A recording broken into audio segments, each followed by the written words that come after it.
Testing 1 2 3 and welcome to a new episode of Toni Approved. Alright you guys, so I recently traveled to Columbia, South Carolina to see Toni Braxton on her Long As I Live tour with SWV. Now I got the invite from my friend Deidre. It was actually her idea to go see Toni, and here on Toni Approved, I feel like it's very important for us to go out and see our legends while they're still hitting the road, while they're still putting out music, because one day these people are going to stop making music, and I want to make sure that I am able to say that I saw everybody that I wanted to see.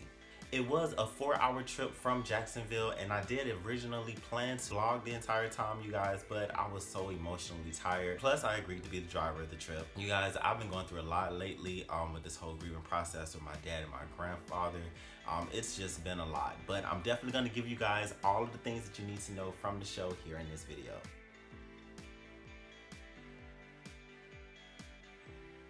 We got to the concert a little after 8, so we actually missed the first half of SWV's set. They actually, I'm assuming, started on time, because by the time we got there, got our drinks, and got to our seats, they were already up, they were performing, they sounded really, really great. If you haven't seen SWV and you are a fan of them, I would suggest that you guys definitely check them out if you can catch them while they're on the road. By the time we got to our seats, they were actually covering other people's song, but the one song that stuck out to me, of course, was when they performed their song Weak.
For FAMU, you guys, we heard that song so many times on the highest of 7 Hills, and if you graduated or went to FAMU, you know I am telling the truth. So it was really nice to actually see everything come full circle, because it made me realize, dang, I remember when I was in college, I really didn't have a lot of money. And it's nice that I've actually evolved and been able to actually travel and go see different artists and go to see different concerts, and it's just really great. And it just showed me how everything comes full circle, and to just be appreciative for where I am in life. And it was just a moment where I was able to actually take it back and be like, look at me grow. I'm so thankful.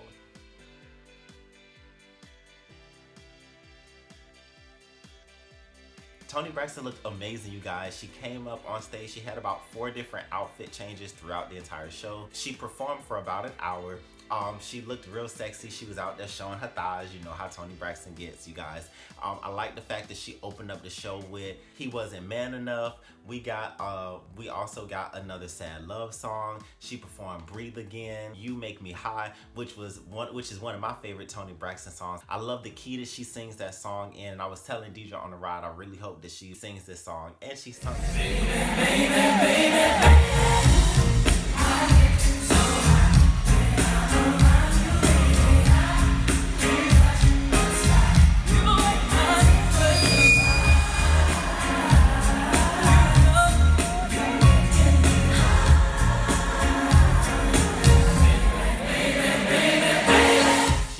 Great job when she performed Unbreak My Heart, as I expected her to. It was really nice because she actually came down off the stage. She sat on the stairs that separated her from the audience, and this was actually the best we could hear her throughout the show. I'll get to that in a second.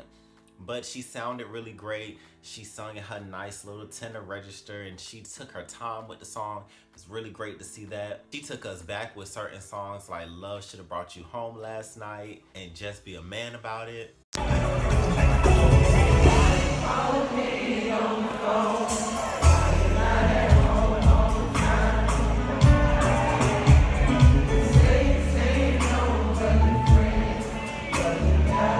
Those were songs where it was a moment in the concert where you go to the show and you already know certain songs by the artists that you want to hear, and then you get so caught up in the show that you actually forget, and when they started singing, like, oh yeah, I like that song. Those were my reactions to those. When she performed Long As I Live, she actually invited several people from her VIP section to come up on stage with her, which I thought that was really cool because she didn't have a meet and greet that came with her VIP package. So it was really nice that she got a chance, that she allowed her VIP people to interact with her, to actually get up close and personal. She actually brought people on the stage several times throughout the show. The first guy that she brought on stage said he has been a Toni Braxton impersonator for the last 17 years. So I know he got his whole life being on stage with her.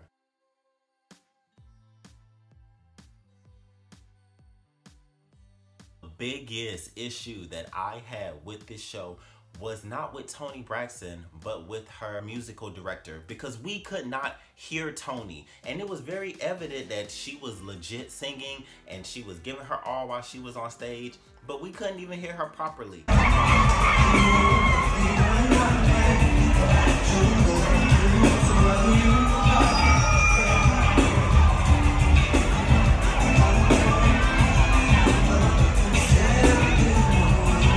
Just reminded me why it is so important for you to have a sound check when it comes to your shows. We saw footage of Toni Braxton actually rehearsing the day before, so I'm not sure if they didn't do a proper sound check. I don't know if they did the whole, okay, everybody's together, we're gonna run through this 1-2 times. This is the first or second time that we've all been together and we're just gonna go ahead and run through it. I don't know what the issue was, but we definitely couldn't hear her, and it definitely took away from some of the greater moments within the show, because when she was singing certain songs, I was really waiting for certain parts and I could hear that she was doing vocal stuff that was really nice, but we really couldn't hear.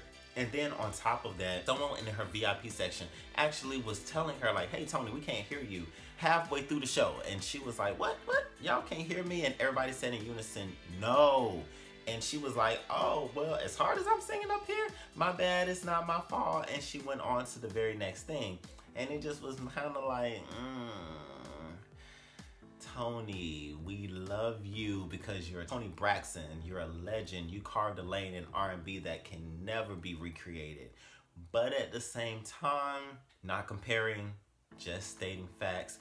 This is exactly why I'm very, very thankful to be a member of the Beehive, because with Beyonce, we don't have these issues. Beyonce constantly practices a lot, all the time, constantly running through her show to make sure that everything is perfect. So on show nights, we don't get issues where her sound system isn't working, where we can't hear her most of the show, or she would stop in the middle of the show to say, hey, y'all need to get this fixed. People can say what they want to say about how long we waited outside for Coachella for Beyonce, but by the third song, we completely forgot about the long amount of time we was waiting. And that's the type of effect that you should have on your audience. You know, I traveled 4 hours to be there, so it wasn't even like it was kind of like a skip and a hop. It was kind of like a, you know, a little distance. So, you know, I kind of expected a little more. But it was the first show. I actually went to a arts high school, so I know how important a complete run through of the show is. When we were in high school, we made sure that at least a week to 2 weeks before the actual show, we're completely done with everything as far as putting the show together, and we're running it all the way through to make sure the sound is working properly, making sure that this person knows what they're supposed to be at, and this mark is hitting 5, 6, 7, 8. Really wish that all entertainers would make sure that they're holding their craft to a high standard. But then again, you know, Toni's older. She's already Toni Braxton. She sold out the show, so hey, she making her money anyways. And like I said, this is the first show.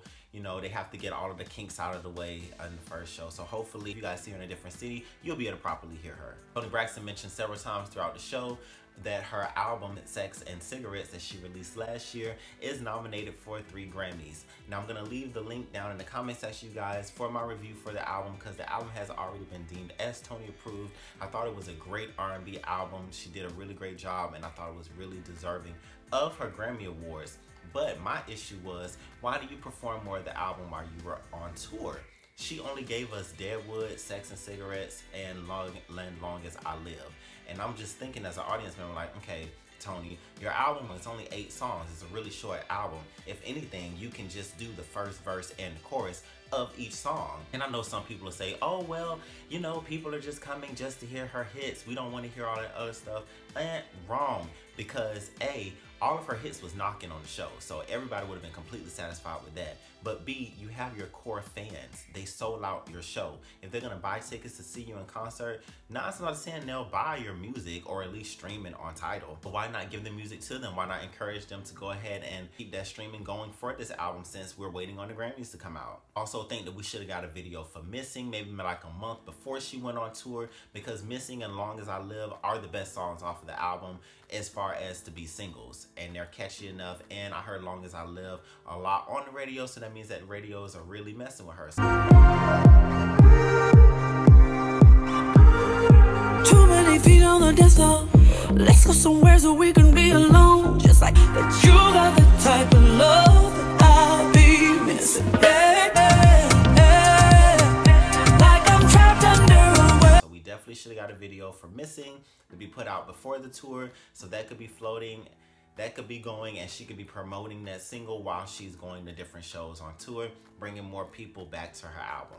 I have heard that sometimes when artists are signed to record labels, they can only perform songs on tour that have hit the Billboard charts. So I'm gonna let that be the reason, but I really hope it is. As a personal fan of Toni Braxton, I wish we could have got Yesterday on the set list along with Hurt You. Oh, I get her song with Babyface. She could have just gave us her verse.